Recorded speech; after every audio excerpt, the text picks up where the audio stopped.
Hello and welcome to the news on NTA International. I am Nolin Ebel-Ame and my sign language interpreter is Courage Ogeriahi. Let's begin with the headlines. European Union and Germany launch clean energy projects to tackling gas flaring in Nigeria. Venezuela's opposition leader and democracy activist Maria Corina Machado wins 2025 Nobel Peace Prize. Plus, Israeli-Hamas ceasefire deal comes into force as the United Nations urges for permanent peace in Gaza.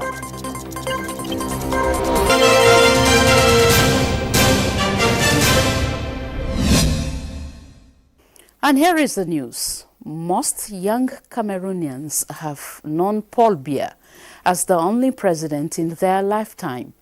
Just days ahead of the October 12th vote, many in the Central African nation say they are eager for change after decades of political continuity, while others see stability as paramount. Framapanyi reports that the 92-year-old Biya, who has ruled for 43 years, is seeking an 8th term in office. Most Cameroonians heading to the polls on Sunday have known only one president in their lifetime.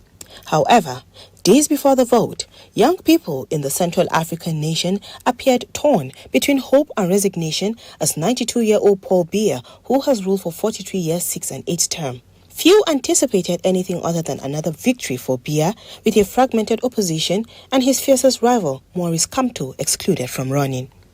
No young person, whether they are a graduate or not, will be left behind, Biya promised at his first appearance of the election campaign on Tuesday in the northern city of Maroa. In Cameroon, every other person under the age of 20 and unemployment rates can reach 35% in major cities, according to the National Employment Fund. I, for one, I graduated in 2020 in IT and have been working from home without any job.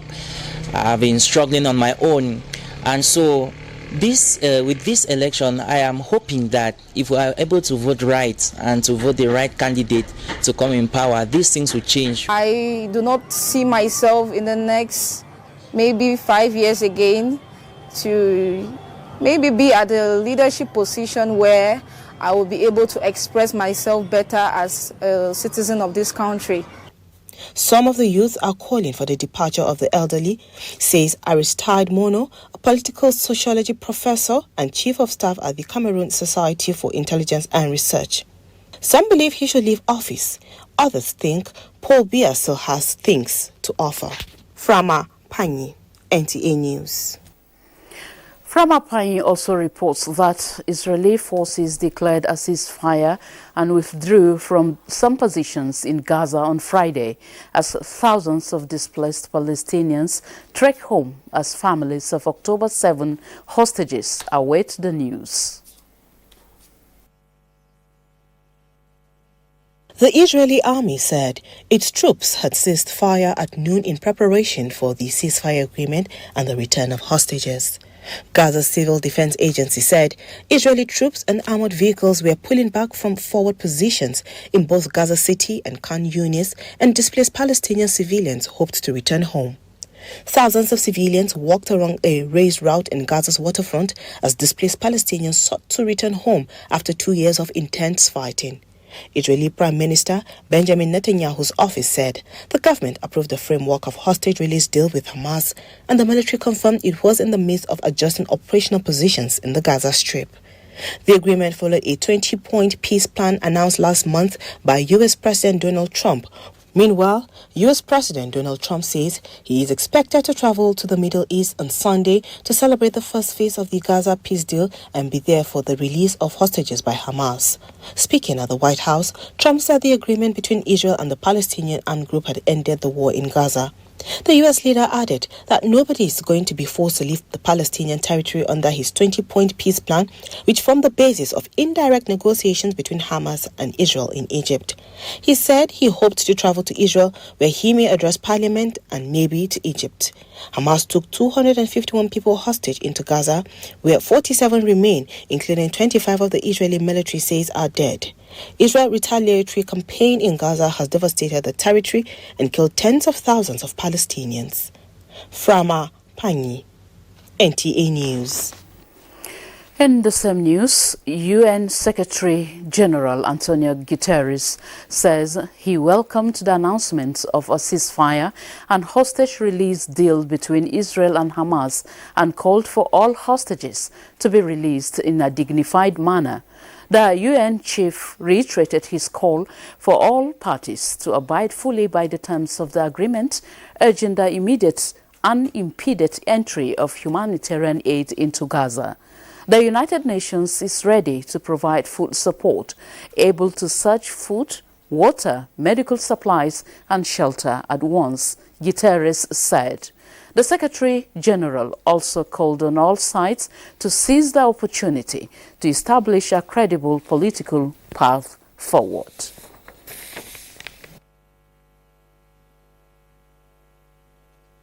We have all waited far too long for this moment. Now we must make it truly count. I urge all parties to fully abide by the terms of the agreement and to fully embrace the opportunities it presents. All hostages must be released in a dignified manner. A permanent ceasefire must be secured. The bloodshed must stop once and for all. And the United Nations will provide its full support. Elsewhere, the 2025 Nobel Peace Prize has been awarded to Venezuela's opposition leader and democracy activist, Maria Corina Machado, a unifying figure in what has become a brutal state, the Nobel jury said. Machado, who has lived in hiding for the past year, was honored for her tireless work promoting democratic rights for the people of Venezuela and for her struggle to achieve a just and peaceful transition from dictatorship to democracy, said Jorgen Watne Freines, the chair of the Norwegian Nobel Committee in Oslo. The committee held her as one of the most extraordinary examples of civilian courage in Latin America in recent times. Despite a serious threat against her life, she has remained in the country, a choice that has inspired millions. Her pivotal role in the 2024 presidential election saw massive opposition turnout, despite her being barred from running. The 58-year-old opposition leader, an industrial engineer and a former National Assembly member who was expelled from office in 2014 for her bold criticism of the government, said she was shocked by the news of the award.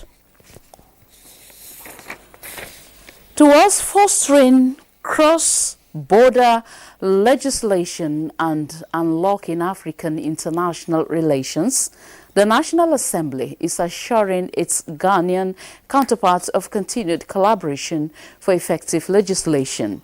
Director General of the Institute of Legislative and Democratic Studies, Professor Abubakar Suleiman, gave the assurance during a benchmarking visit by members of the Committee of the Independent Constitutional Bodies of the Parliament of Ghana in Abuja.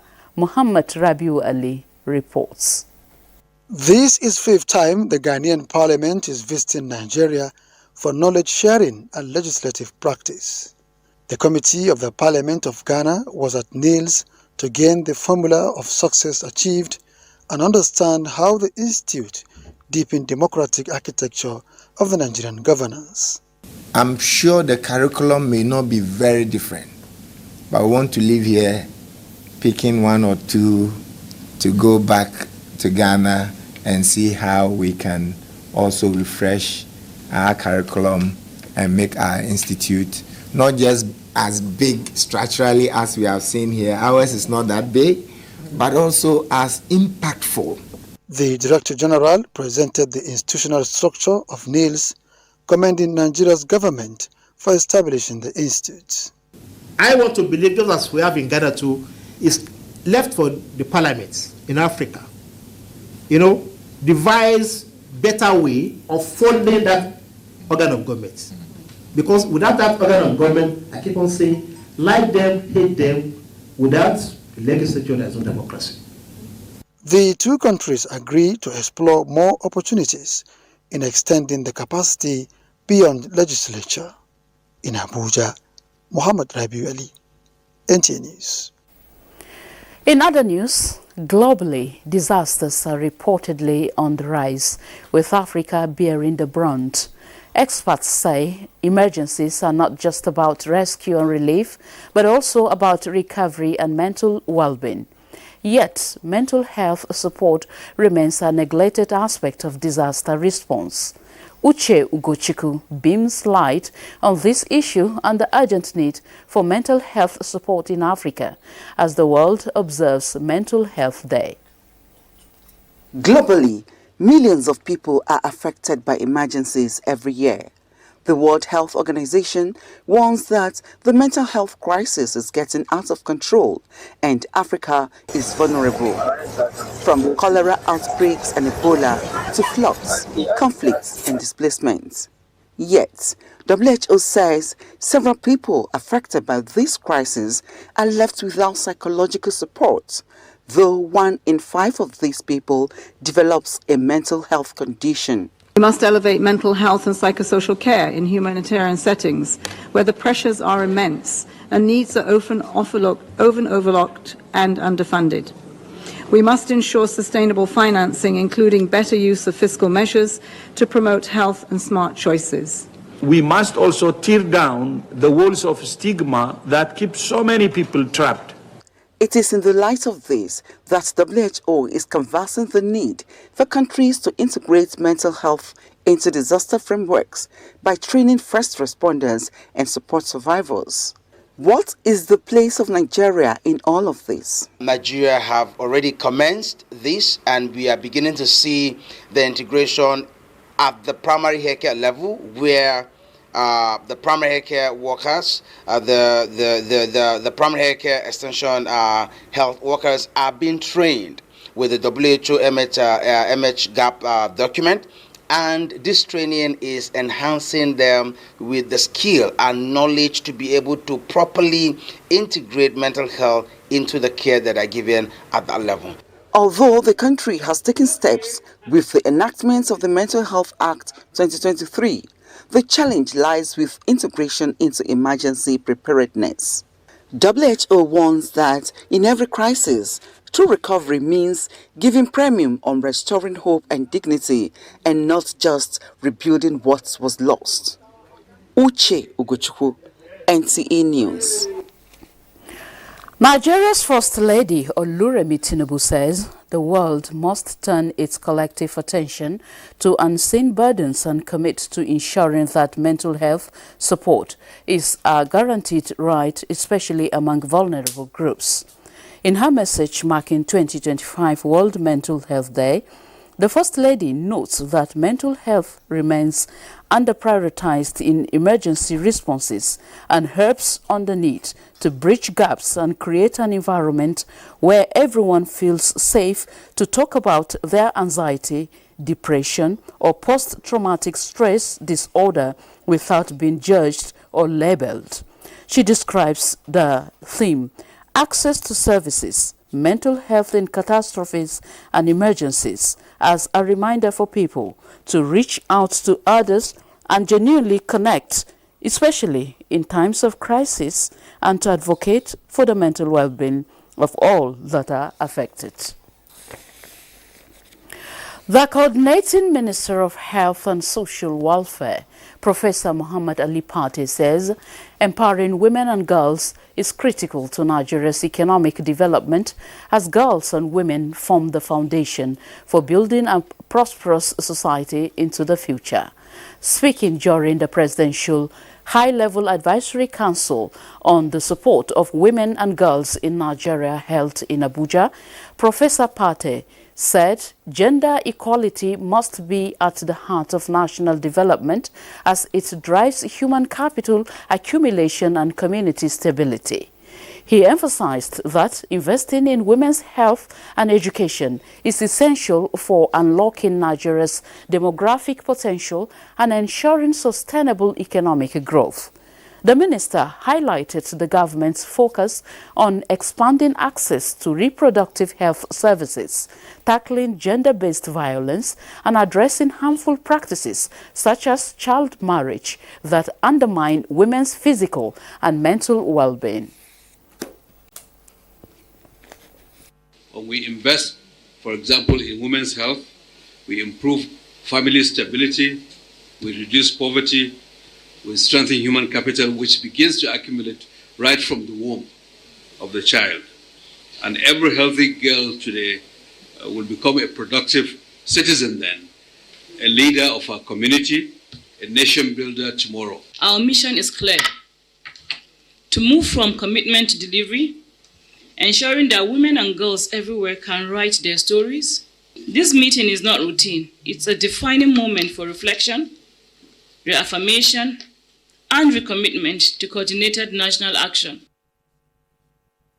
To strengthen the health system's capacity, Professor Pate said the Federal Ministry of Health is implementing the health sector strategic blueprint unveiled by President Bola Tinubu.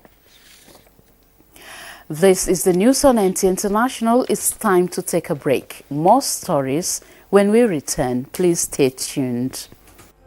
Thank you for staying with us. Now, the Nigerian Supreme Council for Islamic Affairs has called for restraint and fairness in the responses to the recent allegations circulating on some international platforms and the social media that there is a genocide against Christians in Nigeria.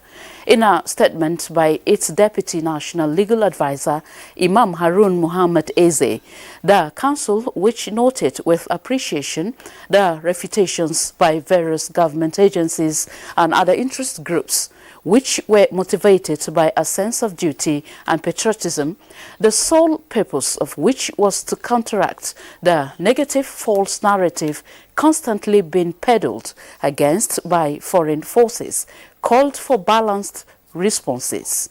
The Council cautioned who it described as Nigerians with hidden motives who peddle these negative narratives against their country to desist because they serve as sources for foreign vested interests. Citing different but accurate reports by some U.S. agencies, the Council recalls a U.S. State Department's 2023 report on international religious freedom, which stated that terrorists, bandits, and armed criminal groups target mosques and churches indiscriminately in Nigeria.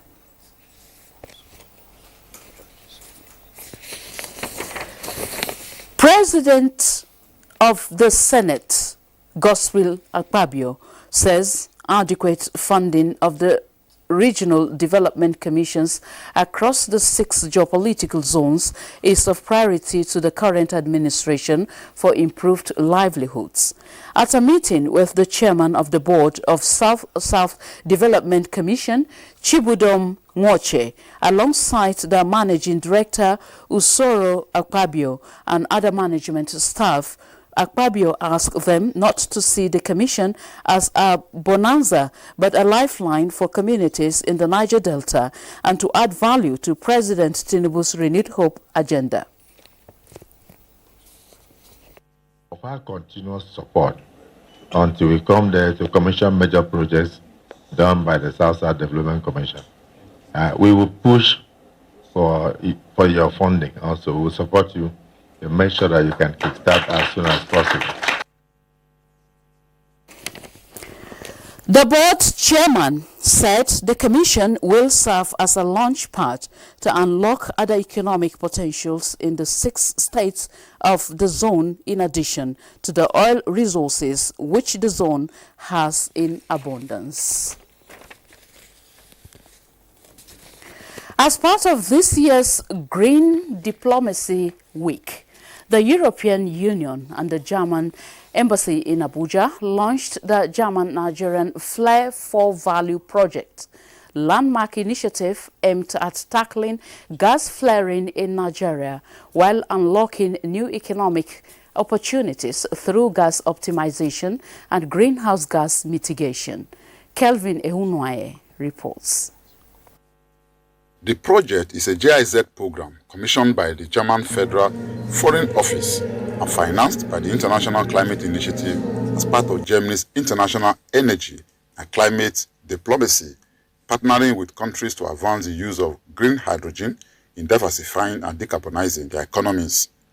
The German-Nigerian Flare 4 Value Initiative is designed to address the challenge of glass flaring, improving gas utilization, and align Nigeria's oil and gas sector with its energy transition plan. With strategic engagement with key stakeholders in the sector, the EU and partners are using this forum to strengthen cooperation in objectives of climate change.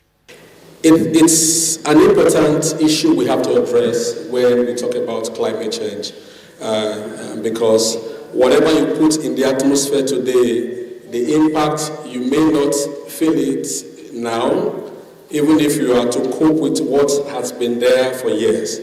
But we need to do more to reduce what goes as greenhouse gas into the atmosphere. And beyond the economic benefits, this initiative demonstrates Nigeria's proactive approach to addressing climate change challenges while enhancing energy access for its citizens. We have already experienced the impacts of climate crisis unfolding around the world, and we also observe changing global demand for energy carriers and industrial goods. Nigeria is well aware of this reality. Your energy transition plan demonstrates this forward-thinking approach. A study tour to Germany is planned for later this year, bringing Nigerian public and private sector actors together with German stakeholders in Abuja. Kelvin Ewonwaye, NTA News. Let's shift our attention to security now. The Army War College Nigeria is equipping its personnel with advanced military tactics to address contemporary security challenges with a view to strengthen military strategies and operational art of war. At the graduation of participants of the College Course 9 2025 in Abuja, the Minister Defense Muhammad Badaru stressed that professional military education is critical to shaping operational guidelines. Defense correspondent Ismail Musa reports that the platform is one of such tactical moves by the Nigerian Armed Forces to innovate and anticipate changes that will be useful in safeguarding the nation's complex security uncertainties. This administration has continued to strengthen the foundations of security, prioritize military modernization, and enhance joint training institutions like this college as part of a broader effort to secure our nations and advance regional stability. The course brought together 80 officers from the Nigerian Army, Navy, and Air Force, which is inclusive of 9 international officers from the Republic of Cameroon, Republic of Benin, Botswana, the Gambia, Chad, and the Republic of Liberia. As the global security architecture is evolving and the Nigerian Armed Forces must be at par, the Ministry of Defense reminded the participants that the responsibility of the forces to build a safer and more prosperous nation cannot be jeopardized. Hence, their expertise are needed for national peace and combat readiness. Efficient service delivery in all spheres of human endeavor leads to confidence, development, and above all, consistent patronage in all business engagements. It is in the light of this that the Director General of the National Emergency Management Agency, NEMA, Zubaida Umar, is resolute to consistently deliver on her mandate of providing mitigation strategies and effective collaboration to minimize devastating effects of flooding and other disasters. The NEMA boss stated this at the agency's Customer Service Week with the theme, Mission Possible. Correspondent Musa Babalio reports. The Customer Service Week is driven by purpose and passion towards recognizing customer service and improving customer experience for citizens of Nigeria. For the National Emergency Management Agency, Director General Zubaida Umar says the customers are the millions of Nigerians whose lives and livelihoods depend on the efficiency, empathy, and professionalism of the agency. She said whether they are responding to disasters, coordinating humanitarian relief, managing internally displaced persons camps, or strengthening community resilience, their success is measured by the trust and satisfaction of the people they serve. Disasters, she noted, do not give any notice. That is why in times of crisis, a kind word, a timely update, a listening ear, or a swift response can make the difference between despair and hope. Customer care in NEMA, she said, is not a department, but the heart of the agency's mandate. At NEMA, our mandate demands more than just coordination of emergency response. It demands excellence in every action and integrity in every process. Quality assurance ensures that every relief effort reaches the right people at the right time with the right resources. The Director General used the occasion to celebrate customers, stakeholders, partners, and dedicated staff for their courage, professionalism, and compassion in the face of daunting challenges.